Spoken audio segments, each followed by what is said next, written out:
If someone had told me the woman who wrecked my life would knock on my door at 2 a.m., I'd have killed the porch light. It was 2:07 a.m. when the knock landed. Not a tentative tap, not the kind someone gives when they're unsure they should be there. This one was firm, almost demanding, enough to yank me out of half-sleep and send an irritated jolt down my spine. I wasn't expecting visitors. Not at that hour. Not anymore. Not since I'd left the city, left the office, left everything behind. I padded across the hardwood barefoot, still in the oversized hoodie I slept in, half expecting a drunk neighbor at the door. What I didn't expect was her. Cassandra Voss, the CEO, the woman who had once sat across the boardroom table from me and signed off on a decision that tanked my promotion. Sidelined me in front of the entire company. And pushed me to quit before they could fire me. The woman who hadn't spoken to me in 10 months. And now she was standing on my porch wearing a silk blouse with one sleeve slipping off her shoulder, makeup smudged, eyes glassy, and a bottle of whiskey dangling from her fingertips. I didn't speak. Not at first. I didn't need to. The look on her face wrecked, hesitant, defiant. Told me this wasn't planned. Or maybe it was. And that was worse. What the hell are you doing here? I finally asked. Her lips parted like she might say something clever, something cutting, something Cassandra, but all she managed was, I didn't know where else to go. So, you drove 2 hours to knock on my door in the middle of the night. I didn't drive. Nico dropped me off. Your driver knows where I live. He does now. I blinked. This had to be a dream. A sick one. A cruel, twisted fantasy. Where the woman who'd ruined my life showed up looking like regret, smelling like liquor and desperation. You need to leave. I can't. Why not? If you enjoyed this content and want to support the channel in a special way, try clicking the thanks button below. It's the one with the heart and $sign icon. With super thanks, you can make a direct contribution to the channel, which helps me keep creating awesome videos for you. Because if I leave, she said, voice breaking just slightly, I'll do something stupid like ruin another woman's career. That landed. She flinched for a second. The CEO mask cracked. She looked small human. Can I come in? Absolutely not. She stepped forward anyway, unsteady on her heels. I didn't step back, and suddenly we were inches apart. I could smell her perfume. Jasmine, heat and memory. Please, she whispered, my jaw clenched. I should have slammed the door. Should have called someone, but I didn't. I stepped aside. She walked in like she belonged there. Like she hadn't taken everything from me and left me with nothing but bruised pride and unanswered emails. I shut the door behind her, slower than I meant to. She collapsed onto my couch, the whiskey bottle rolling to the floor. Her heels came off with a practiced kick. She looked up at me with those eyes, cold steel wrapped in smoke, and said, I haven't stopped thinking about you. I folded my arms. That makes one of us. Liar. I swallowed. You don't get to do this. You don't get to show up and pretend we had something. We did have something. We had tension. We had possibility. You had power. I snapped. And you used it to destroy me. I didn't mean to. That doesn't change what you did. Silence fell heavy between us. She leaned back, eyes fluttering shut. For a second, I thought she might pass out, but then she spoke, barely audible. I didn't know how to want you without ruining you. The words hit like a slap. I sat down, not near her, across the room. Safer. You don't get to rewrite history. I'm not. Her voice was rough. I'm just tired of pretending you were nothing. What do you want, Cassandra? I want to say I'm sorry. Too late. I know. And I think I still want you. My heart punched against my ribs. You're drunk and honest. Go home. I don't have one. I stared at her. Really looked. The way her hands trembled. The way her lipstick was smudged like she'd been biting it. The way her blouse clung to her chest as she breathed, shallow, rapid, like being near me hurt. Why now? I asked. Why not? Because I needed you then. She opened her eyes and I couldn't be what you needed. I was too busy being what the board wanted. And now I'm not sure who I am without you hating me. That broke something. I stood, walked to the kitchen, poured water into a glass, brought it back to her. Drink, she did slowly. I sat again. You can sleep here on the couch. But in the morning, we talk. Okay. And no more whiskey. Scout's honor. You are never a scout. You don't know that. I almost smiled. Almost. She lay down, pulling a blanket over herself. Her eyes didn't leave mine. I'm sorry, she whispered again. Sleep. Will you stay? I'm not going anywhere. Her eyes closed. Her breathing slowed. And I sat there watching the woman who once made me feel like nothing now curled on my couch like a fallen queen. And I didn't know whether I wanted to kiss her or scream. She was still asleep when I woke up, sprawled across my couch like she belonged there, like she hadn't detonated my career with a single signature. Cassandra Voss, barefoot and undone. The mighty Sio now breathing softly into one of my throw pillows while sunlight sliced across her jaw. I stared at her for a long time, letting the anger swell and be like it always did. I hated how familiar she looked in my space. I hated how good she looked with her guard down. And I hated that a part of me still wanted to reach out and touch her. I went to the kitchen instead. Coffee. Silence. A slow burn behind my eyes from a night that hadn't ended yet. I was halfway through my second cup when she stirred. Her groan was soft, head rolling to the side, lips parting like waking up hurt water. I called out, not turning around, an Advil. If I'm feeling generous. A beat, then her voice. I thought you were a dream. No such luck. What time is it? Almost 9. She sat up slowly. I heard the blanket fall to the floor. When I turned, she was blinking at me like she didn't know how to exist in daylight. Her hair was a mess. Her blouse rumpled. Her lipstick smeared in a way that looked more like a bruise than a memory. You didn't leave, she said. I said I wouldn't. She looked around as if suddenly remembering this wasn't a hotel suite or a penthouse loft, but my home. Modest, clean, quiet, far from the marble halls she usually stopped through in stilettos. I'm sorry, she said again. Still too late. Can I explain? Why? So you can feel better. So you can know it wasn't just ambition. I scoffed. You torpedoed my promotion, sabotaged every project I led for 3 months until I had no choice but to walk away. You sat in meetings and watched them rip me apart and said nothing. And now you want to talk about feelings. I didn't mean to hurt you like that, but you did. She stood slowly, winced at the pounding in her head. May I please have some water? I handed her the glass. Our fingers brushed. She flinched. I didn't. You were the best strategist we had, she said after a sip. And I was the most inconvenient. No, she said quickly. You were, she trailed off. I waited. She didn't finish. Say it. I pushed. What was I, Cassandra? Her eyes met mine. Steady now. Despite the hangover, you were the only person who ever scared me in that building. Not because of what you could take from me, but because of what I wanted to give you. My breath caught. I hated how easily she could still do that. Dismantle me with one line. Then why did you destroy everything? Because I was falling in love with you and I didn't know how to live with that. My chest went cold. You don't get to say that to me now. I know you don't get to admit love after everything you did, but I'm still saying it because it's true. Silence stretched between us. Her hands were shaking again. She gripped the glass harder. I moved to the window, needing space, distance, air. Do you know what it's like to rebuild your entire sense of self from nothing? I asked. To go from running teams and being respected to applying for jobs that didn't even call back. Yes, she said quietly. You still had your title, and I hated myself for it every day after you left. I turned. Then why didn't you call? Because I was a coward. You were a CEO. Same thing, she said bitterly. I could run companies. I could face billion-dollar decisions. But I couldn't admit I was in love with the woman whose ideas threatened my entire foundation. So you crushed me to keep the company balanced. No, I crushed you because I thought if I silenced the part of me that wanted you, everything else would stop unraveling. I laughed once, sharp and humorless. And how's that working out? I'm here, aren't I? She said, on your couch, hungover, wrecked. And what do you expect now? Redemption, sex, forgiveness. I expect nothing, she said. But I wanted you to know the truth. I wanted you to look at me and know I regret it every second. I studied her.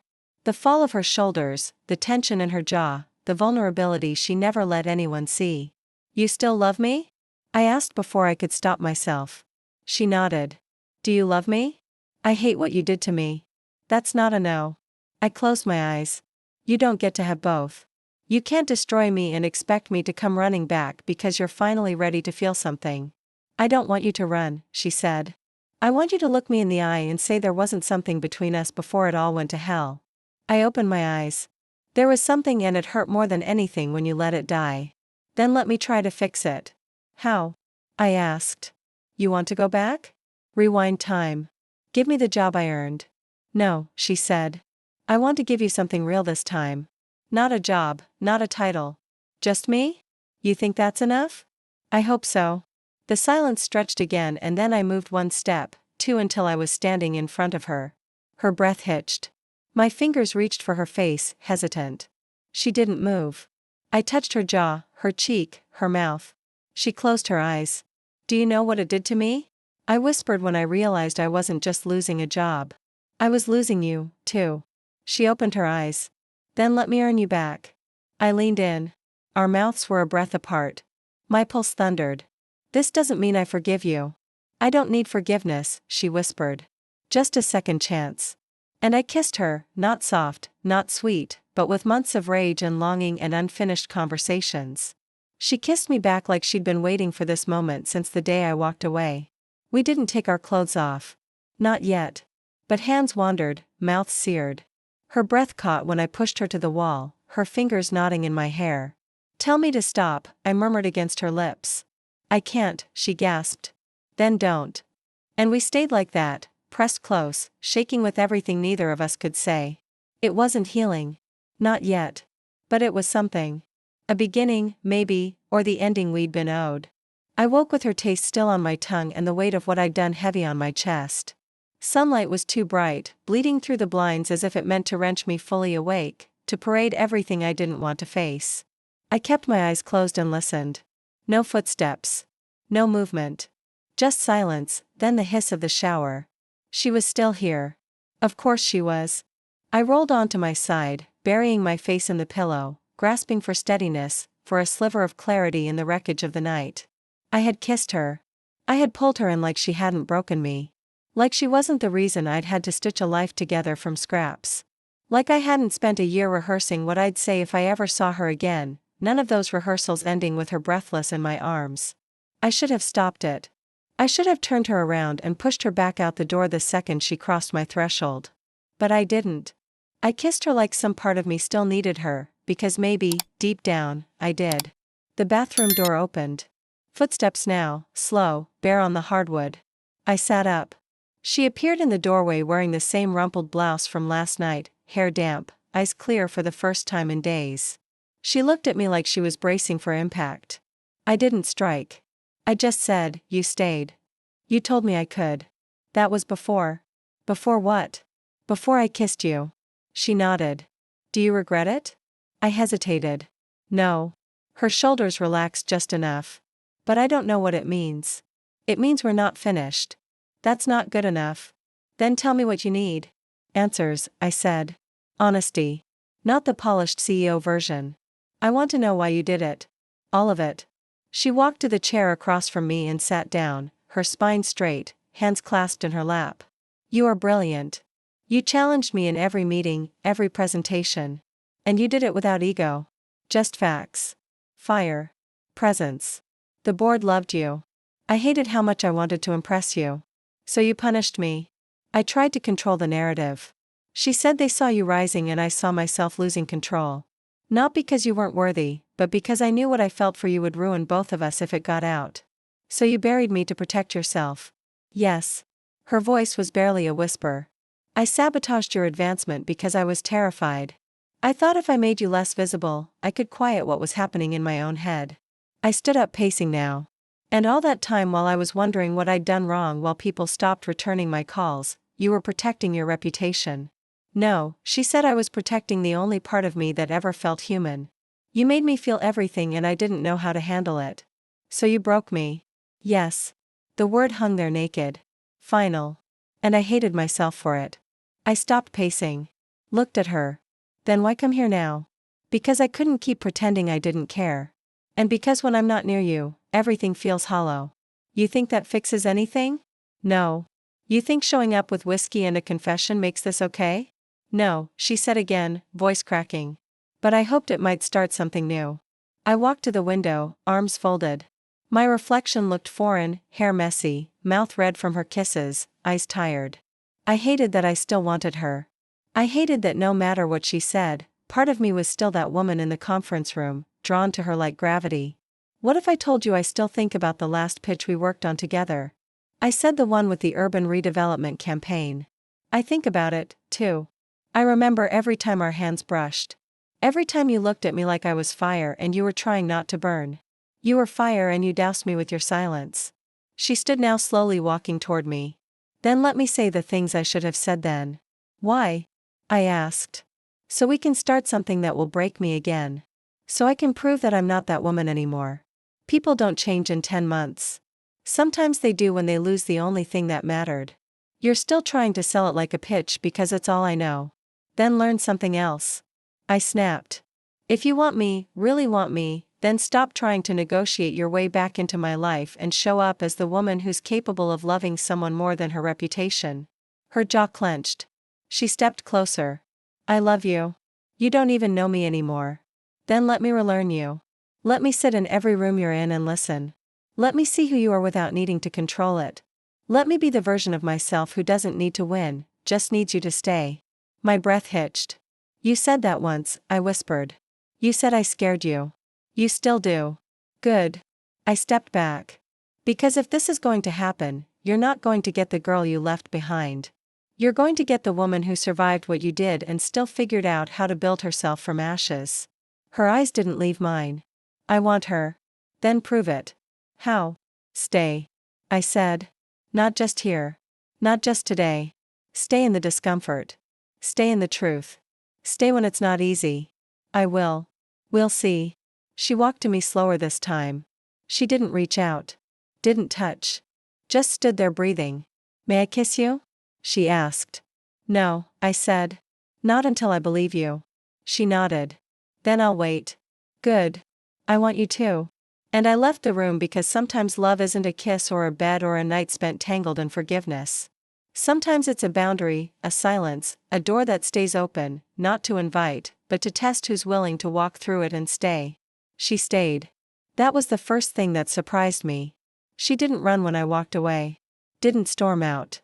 Didn't slam the door. Didn't try to win a last word like she always had in boardrooms and private conversations behind closed doors. She just stayed quiet, unmoving, like she knew anything loud right now would shatter whatever fragile thread was still holding us together. I stayed in the other room for most of the morning. I needed space, time, air. I needed to remember that I still held the power now because that's what this was, a reversal. For so long, she was the one with the leverage, the final say, the cold control behind every office door I walked through. But now, she was here in my space, waiting to see what I would do. And I hadn't decided yet. Around noon, I walked back into the kitchen and found her still at the table. Same clothes, hair drying in waves, her phone off to the side like she'd made the conscious decision not to escape into the digital comfort of work. She looked up when she heard me. Didn't smile. Didn't move. You hungry? I asked. Her eyes widened just slightly. I could eat. I don't have anything fancy. Just eggs, toast, maybe some fruit if it hasn't gone bad. That sounds perfect. Sit tight. I busied myself with the fridge, the stove, the smallest acts of domesticity that felt almost surreal given the weight of everything between us. I felt her watching me. Every movement, every reach. Her eyes weren't hungry for food. They were starving for access for something beyond permission. You always cook when you're avoiding something, she asked softly. Only when I'm deciding how cruel to be. And still undecided, I plated the food, set it down in front of her. She blinked at it like it was a peace offering. Maybe it was, or maybe it was a test. We ate in silence for a while. The clink of cutlery the only sound between us. I studied her posture. Straight, poised, but looser than usual. No blazer, no heels, no boardroom voice. Just Cassandra Voss in a blouse she'd slept in, trying not to fall apart at my table. Why didn't you fire me? I asked suddenly. She paused mid-bite. What? You could have. You had every tool, every excuse. You undermined me in meetings, shut me out of projects, gave my proposals to other teams, but you never pulled the trigger. Why? She set her fork down.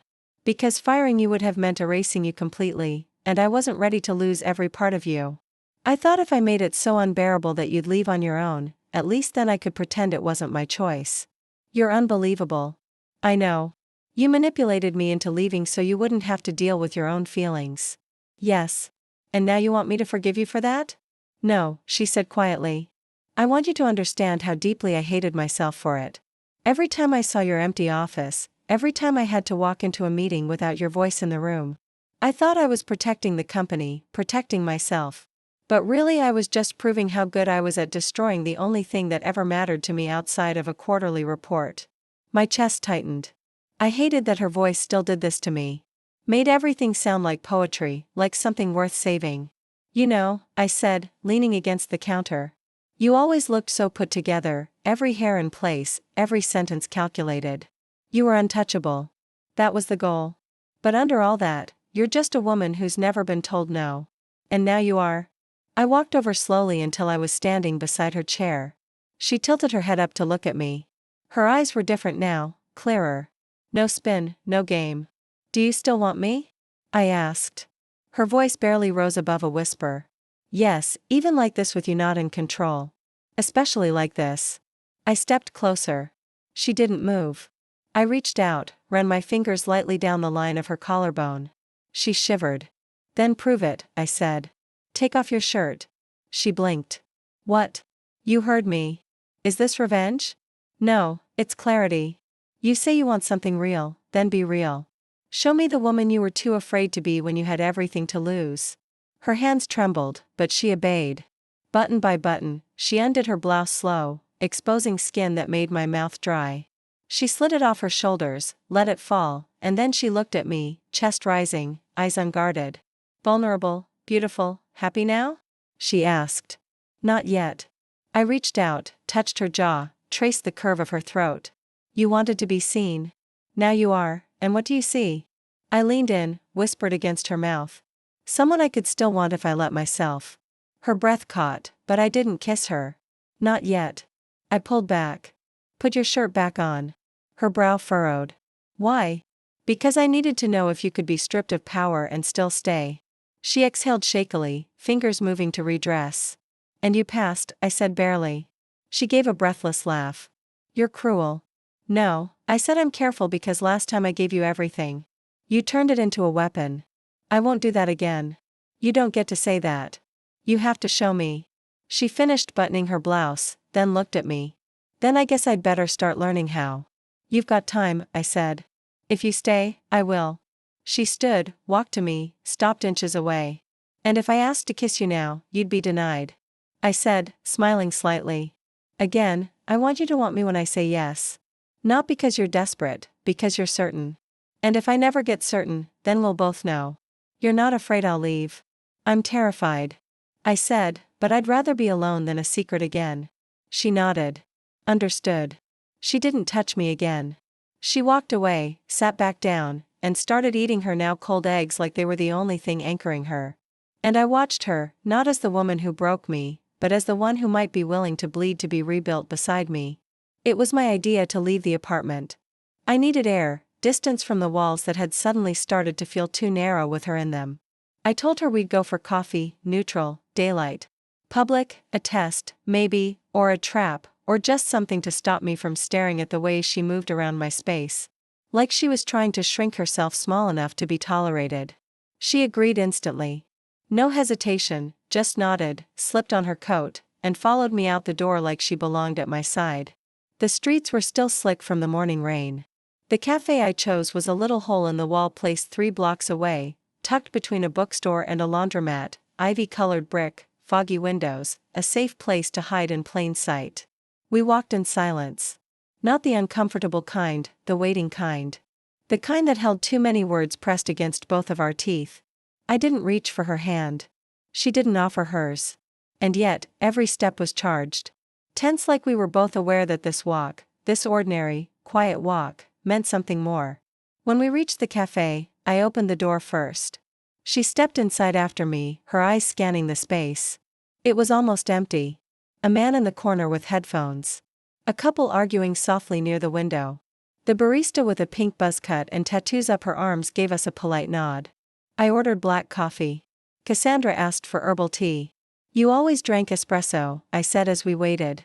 Stop sleeping, she replied. Switch to something weaker. I nodded. We took a table in the corner.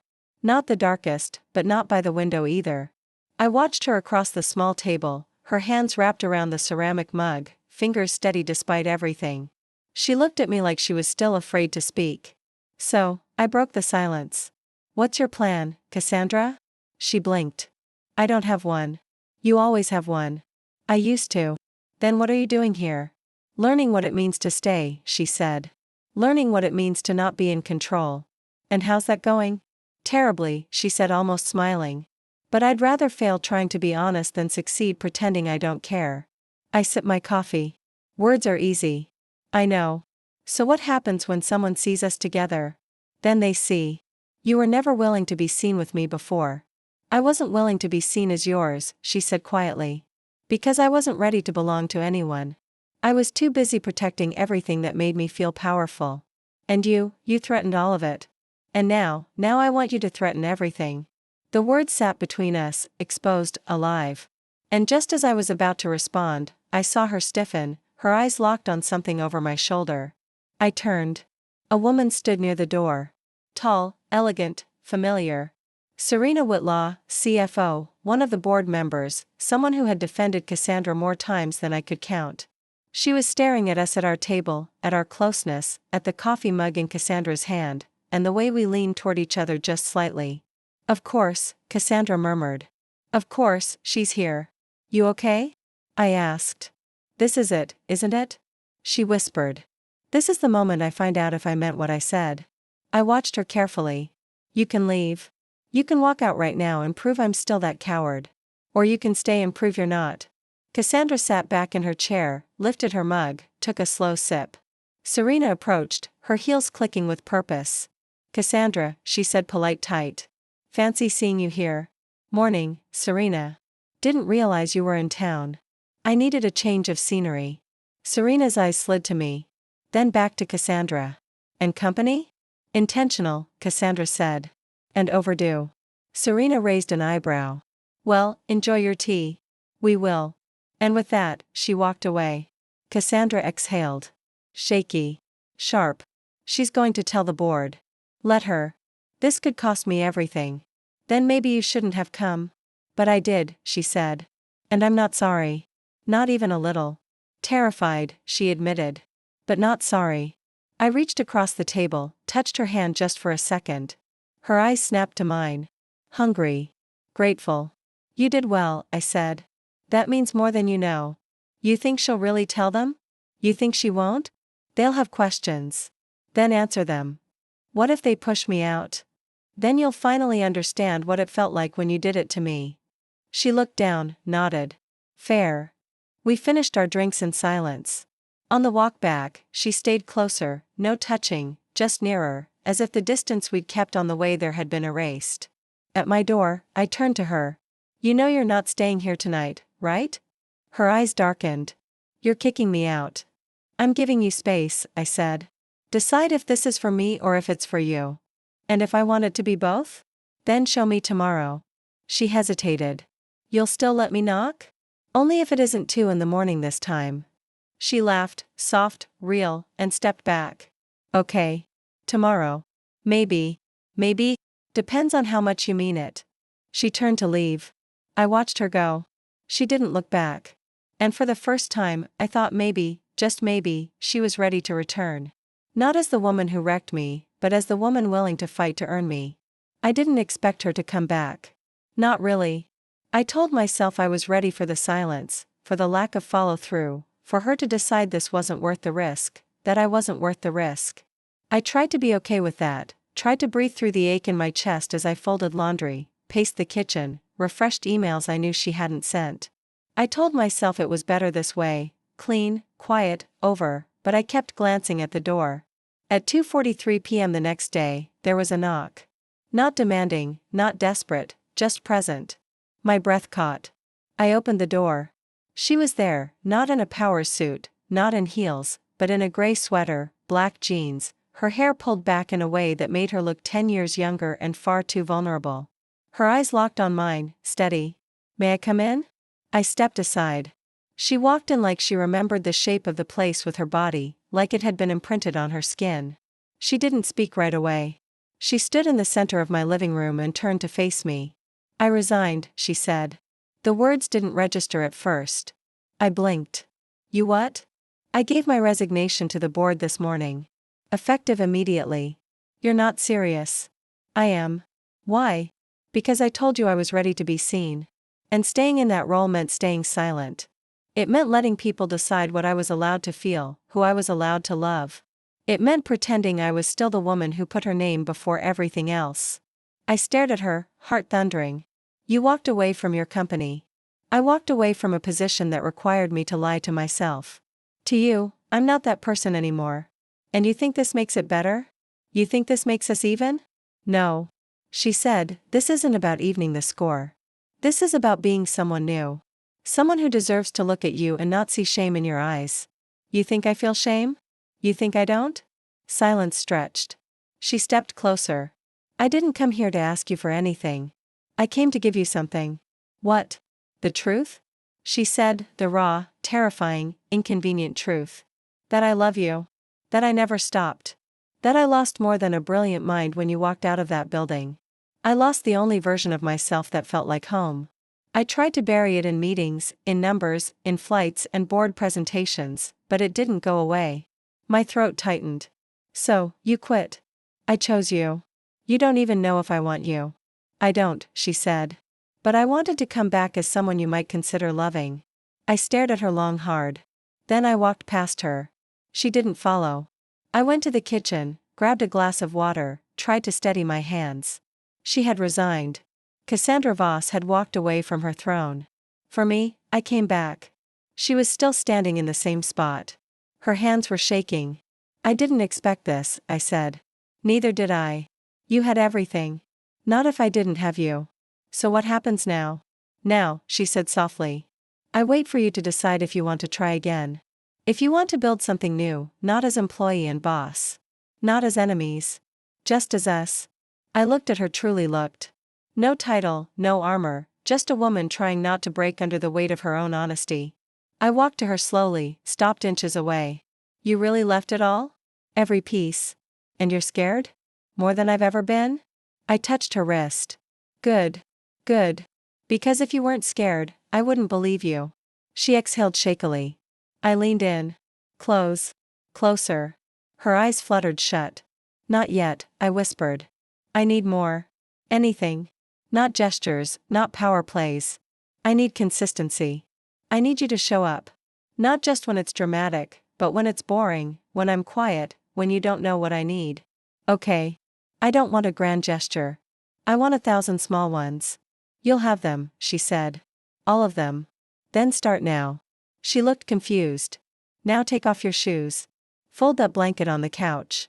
Make tea. Act like you live here. And tomorrow do it again. A pause. Then she smiled. Small. Honest. You're going to make me work for this.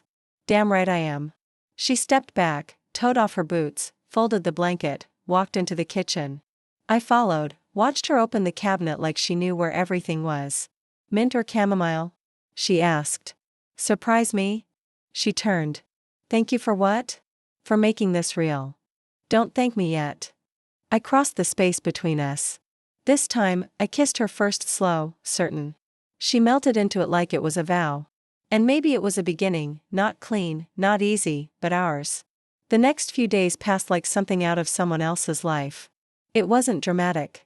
There were no explosions, no screaming matches or wild declarations, just quiet, just heard showing up. Every morning, Cassandra arrived at 9 a.m. sharp like clockwork. Except this time, it wasn't to deliver a strategy memo or prep for a merger. It was to make tea, clumsily fold laundry, and ask me what I wanted from the grocery store. She was terrible at domesticity. She couldn't cook to save her life. Left watermarks on the counter and consistently forgot which cabinet held the mugs, but she kept trying and I kept watching. I wasn't ready to name what we were building, but I knew it was fragile and real and dangerous in a way that made my chest feel too small. One afternoon, I found her in the living room sitting cross-legged on the floor surrounded by papers. Not work documents, not contracts, sketches, rough drafts, business concepts. What is all this? I asked from the doorway. She looked up, pushing her glasses higher on her nose. Glasses I'd never seen her wear in the office. Ideas for what? For something new, she said. Something not built in a glass tower. Something built with people I trust. You mean with me? If you'll let me. I didn't answer. I walked over, sat beside her, picked up a rough brand concept, minimalist, bold colors. A tagline scrolled in her unmistakable handwriting. Integrity, intimacy, impact. You're starting from scratch, I said. Yeah, that scares you more than anything, but you're still here. Because you scare me more. Why? Because you see me, she whispered. And you don't flinch. My hand brushed hers. Neither of us moved away. Later that evening, we made dinner together, or tried to. She burned the first batch of rice. I teased her. She grinned like I'd handed her the moon. I made the vegetables. She set the table. We sat down across from each other and ate in soft silence, occasionally breaking into quiet laughter when we made eye contact too long. I couldn't stop watching her. She was shedding layers. The CEO armor, the corporate cadence. And beneath it all was a woman who laughed too loudly when she was nervous, who double-checked the stove twice. Who kept glancing at me like I was the answer to a question she was still afraid to ask. That night, she didn't stay over. I told her I needed space. She didn't argue, just kissed my forehead and said, "Same time tomorrow." I nodded. She returned the next morning, this time with fresh pastries and an apology about stealing the last clean towel. I rolled my eyes and told her I'd deduct it from her non-existent rent. It became a rhythm, a routine, a dance we didn't have words for yet. But the tension built, slow and sharp, every brush of her hand near mine. Every glance held too long. Every breath shared in the too small kitchen when we reached for the same drawer. One night, I caught her looking at me while I washed the dishes. I turned. She didn't look away. "You're staring," I said. "I can't help it." "Why not?" "Because you make the world feel quiet." I dried my hands, walked over. "What does that even mean?" "It means," she said, voice low, "that when I'm with you, I don't have to pretend. I don't have to perform. I don't have to win.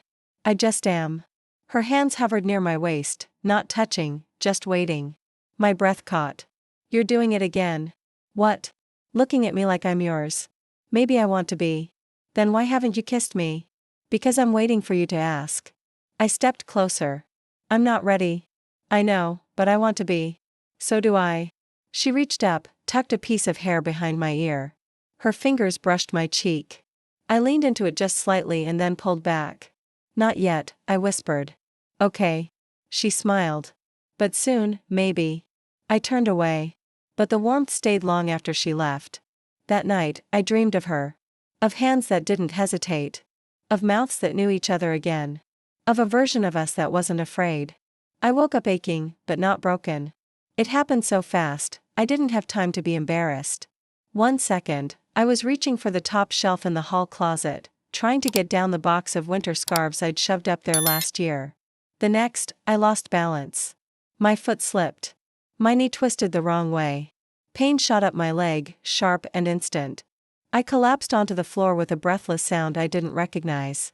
The box hit the ground beside me, scarves spilling across the hardwood like a failed magic trick. "Rowan." I heard Cassandra's voice from the kitchen. "Too far." Then her footsteps. "Fast." "Rowan." She dropped beside me, her eyes wild, hands hovering but not touching. "Are you okay?" "What happened?" "It's fine." I said through gritted teeth. "I'm fine." "You're not." "It's my knee." I landed weird. "It's not broken." "Let me see." "Cassandra, please." I relented. She reached out, gentle, careful, her fingers sliding at my calf, her touch feather light. When she pressed against the side of my knee, I hissed. Her eyes shot to mine. "Okay," she said softly. "No pressure there." "Got it." She helped me up slowly, her arms steady around my waist. My body protested with every shift, but I bit back the pain. She guided me to the couch, helped me sit, then kneeled in front of me like she'd done it 1,000 times. "Do you need ice?" "Yes," I murmured. She left. I stared at the ceiling, angry at myself for being careless, for giving her one more reason to see me vulnerable. But when she came back, it wasn't with pity in her eyes. It was something else entirely. She wrapped the ice pack in a towel, pressed it gently to the side of my knee. "You're okay," she whispered. "I've got you." I didn't ask for that. You didn't have to. She looked up at me. Her face was so close. Her hand still held the ice in place, but her other one slid up to my thigh, resting there, warm, anchoring. You don't have to prove anything, she said. Not to me. Not anymore. I wasn't trying to prove anything. You are trying to be strong because if I'm not, then what am I? Mine, she said. My breath caught. That's not fair. No, she said it's not, but it's true. Her hand moved slowly from my thigh to my hip, tracing the curve of me like she didn't even realize she was doing it. I didn't stop her. I didn't want to. You're hurt, she said. But all I can think about is how beautiful you look right now. You're not supposed to say that. Then you shouldn't let me this close. I reached for her face. My fingers touched her jaw soft and hot. Her breath hitched. Don't kiss me unless you mean it. I whispered. I do. Don't touch me unless you're going to stay this time. I'm already here. I leaned forward slowly. She met me halfway. The kiss wasn't soft. It wasn't polite. It was weeks of tension snapping between us like a live wire. She groaned into my mouth, her hands suddenly everywhere. My waist, my back, my thighs. I pulled her closer, gasping as our bodies finally aligned. As heat flooded every part of me that had been aching for this, she pushed me back gently against the couch, careful of my leg, her mouth trailing down my throat, her breath hot and reverent. Tell me to stop, she murmured. Never, I said, her hands slid under my shirt, fingers exploring slowly, deliberately. I arched into her, my hands tingling in her hair. She kissed me like I was air, like she hadn't breathed in weeks. You don't know how long I've wanted this, she said against my skin. Then show me, I said. And she did. Clothes came off slowly, not in a rush, but in reverence. Her mouth explored every inch of me like she was memorizing it, relearning the geography of a body she'd once only known in dreams. She touched me like I was hers. I let her. I wanted her, needed her. And when she slid her fingers inside me, when my breath caught and my back arched and I whispered her name like a confession, I saw it in her eyes. Devotion, not lust, not guilt, something deeper, something she'd buried for too long. I came with her name on my lips, her mouth against my throat, her hand pressed firm over my heart like she needed to feel it racing. When the tremors faded, she held me. No words, just breath, just skin, just us. Later, tangled under a blanket, I looked at her. You didn't have to stay. I didn't want to leave. This changes things. I hope so. Are you scared? Terrified. Good, I said. Me, too. She smiled, kissed my shoulder. We'll figure it out together. And I believed her because for the first time, she didn't try to fix me. She just held me. And that was enough. The morning after tasted like warm sheets, the smell of skin, and the terrifying stillness of everything finally said. There was no rush to move, no alarm clock. No meeting waiting to drag either of us away, only the sound of her breathing beside me. The soft scratch of cotton against her bare shoulder. And the low hum of sunlight pushing through the curtains. I didn't open my eyes for a while. I just laid there absorbing it all. The weight of her arm over my waist. The curve of her leg tangled with mine. The way my body acted, not from pain, but from presence. From letting someone touch places I thought I'd buried too deep to feel again. Cassandra Voss, the woman who had once walked past my desk without looking at me after cutting off every ladder I was climbing, was now asleep in my bed, shirtless, quiet, and more real than she had ever allowed herself to be. When I finally turned my head to look at her, she was already watching me. No makeup, no armor, just her eyes soft, guarded by nothing. Hi, she whispered. Hi, I answered. She reached out and brushed her fingers over my collarbone like she was trying to memorize it.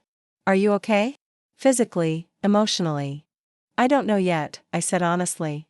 You terrified, but for once, not of losing, just of messing this up. I propped myself on one elbow. You didn't leave. I told you I wouldn't. People say a lot of things when they want something. She winced but didn't look away. I know. That's why I'm still here. Not because I got what I wanted, but because I want everything after, too. And what happens now? Now we stop pretending this was a deed. This is the road. You're talking like it's simple. It's not, but it's worth it. She kissed me then, soft, slow, and without expectation. Just oppressive lips that said, "Thank you for letting me stay." After breakfast, burnt toast and coffee made too strong. We didn't say much. The silence wasn't heavy. It was cautious, like neither of us wanted to press too hard against something still fragile. We sat on the couch, sharing a blanket, legs touching, fingers brushing occasionally as she flipped through the news on her phone. That's when the message came. Her phone buzzed. She glanced at it, her entire posture stiffening. I watched her read, her jaw tightened. "What is it?" I asked. She turned the screen toward me.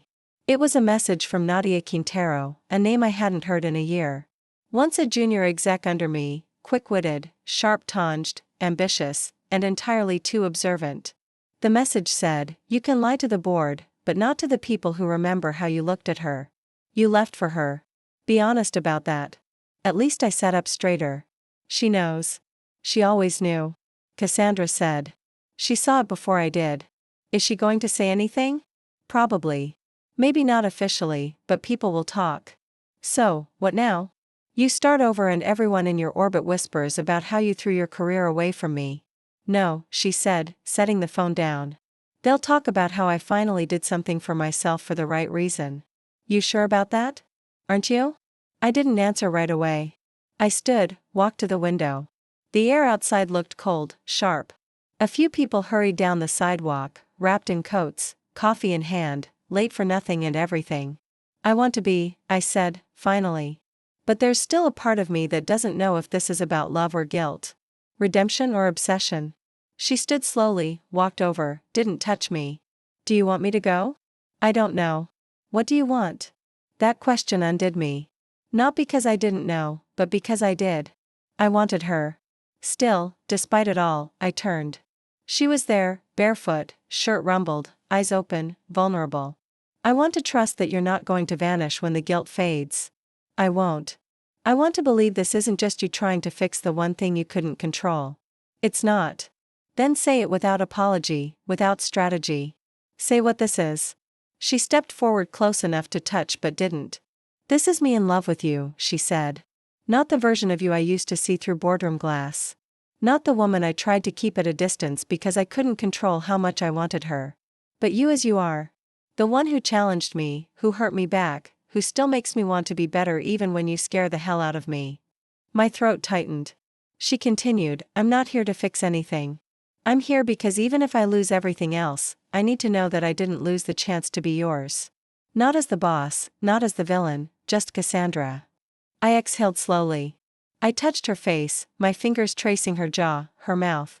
"You're still a mess," I whispered. "I know, but you're my mess now." She pulled me in. Not for a kiss, just a hug. Her arms wrapped around me, her face buried in my neck like she needed the contact to believe this was real. And maybe I did, too. We stayed like that for a long time, just holding, just breathing. And for the first time in years, I stopped bracing for the fall because maybe this time she'd catch me. It started with an invitation, a charity gala downtown hosted by a former colleague we both knew too well. A night full of stiff dresses, curated speeches, and enough quiet networking tension to make anyone nostalgic for boardroom politics. I hadn't planned on going. I hadn't wanted to. But Cassandra brought the invitation to the kitchen one morning, held it out to me like a challenge, and said, "If I'm really yours now, then let's show them." I didn't answer right away. My coffee was still hot, my brain barely awake, and the idea of standing in front of all those people, former coworkers, skeptics, vultures with wine glasses made my skin. But then she added, "We don't owe them anything, but I owe you truth, and this is part of that." I looked at her. No mask, no push, just honesty, just Cassandra. So I said, yes.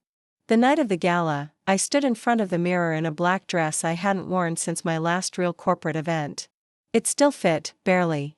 I didn't recognize the woman staring back at me, stronger, softer, scarred in ways no fabric could hide. And then Cassandra stepped into the room and everything else fell away. She wore a midnight blue suit that fit her like it had been made just for this moment. Her hair was pinned back, elegant and deliberate, but her eyes were fixed on me like I was gravity. "You look," she started. I raised an eyebrow. "Dangerous." "Good. Beautiful, too," she added softer, but mostly dangerous. I smiled. We didn't talk on the way there. The car was quiet, but not tense. Her hand found mine in the space between us, and she held it the entire ride. When we arrived, I felt my stomach twist. The venue was all glass and chandeliers. Too many familiar faces, too many cameras.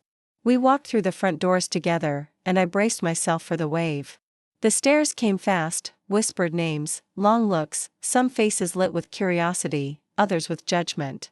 But I kept walking and Cassandra stayed beside me. She didn't let go. Not once. We moved through the crowd like we belonged there. Like nothing between us was taboo or fragile. She introduced me as Rowan. Not a friend. Not a guest. Not someone vague and easy to dismiss. Just my name. Clear. Proud. Intentional. I watched people react. Some stiffened. Others smiled knowingly. No one said anything cruel, at least not where we could hear it. And then the moment we hadn't planned for happened. Someone handed Cassandra a mic. "We'd love to hear a few words." The host said, "You've been a leader in this industry for years, and your presence here tonight means more than you know." I saw the hesitation in her eyes, the flicker of that old fear. But she stepped up anyway, took the mic, stood in front of a crowd that had once obeyed her voice, and this time spoke as herself. "I used to think leadership was about control," she said. "About making sure people saw what you wanted them to see. About power, efficiency, isolation, even." She paused. Her eyes found me. "But real leadership, real truth starts when you stop hiding. When you let yourself be seen for everything you are, even the parts that aren't polished, especially those parts." She glanced back at the crowd. "I left a company I built because I realized I'd build it at the cost of something far more valuable. Connection, honesty, love. I'm not here tonight as a CEO. I'm here as someone who got it wrong for a long time and is finally starting to get it right." There was silence, then applause. Polite maybe, but real. When she handed back the mic and returned to me, her hands were shaking. "You okay?" I whispered. "Ask me again in 5 minutes." That was brave. "No, you're brave. I'm just finally trying to keep up." "You're doing better than that." I kissed her then, in front of everyone. One hand on her cheek, the other wrapped around her waist. Not soft, not subtle, certain. When I pulled back, her smile broke something open in me I didn't even realize I'd been guarding. The rest of the night passed in a blur of champagne and conversation. We stayed close. We danced once, slow, swaying, her hands on my lower back, my head tucked into her neck. At one point, Nadia Quintero approached us. She looked at Cassandra, then at me. "So, it's real, huh?" "It's real," I said.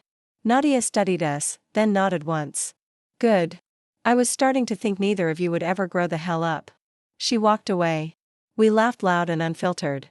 When the event ended, we didn't go back to my apartment. We went to hers, a space I'd never been invited into before. All cool tones and art-outlined walls and a bed so large it felt like an ocean. We undressed slowly, no rush, no blaze, just the reverence of two people choosing each other with nothing left to prove. Afterward, with her arm around me and her breath steady against my back, she whispered, "I'd ruin my career all over again if it meant ending up right here." "Good," I murmured. "Because this time, I'd be the one waiting for you." "You think we'll last?" "No," I said. "I know we will." She kissed my shoulder. I held her closer. For the first time in a very long time, I didn't feel like something broken trying to rebuild. I felt whole. I felt hers. Love didn't feel like something to fear anymore, it felt like something we'd earned together. Thank you so much for your support. Whether you're liking, commenting, sharing, or sending your super thanks, you make all the difference here on the channel. See you in the next video.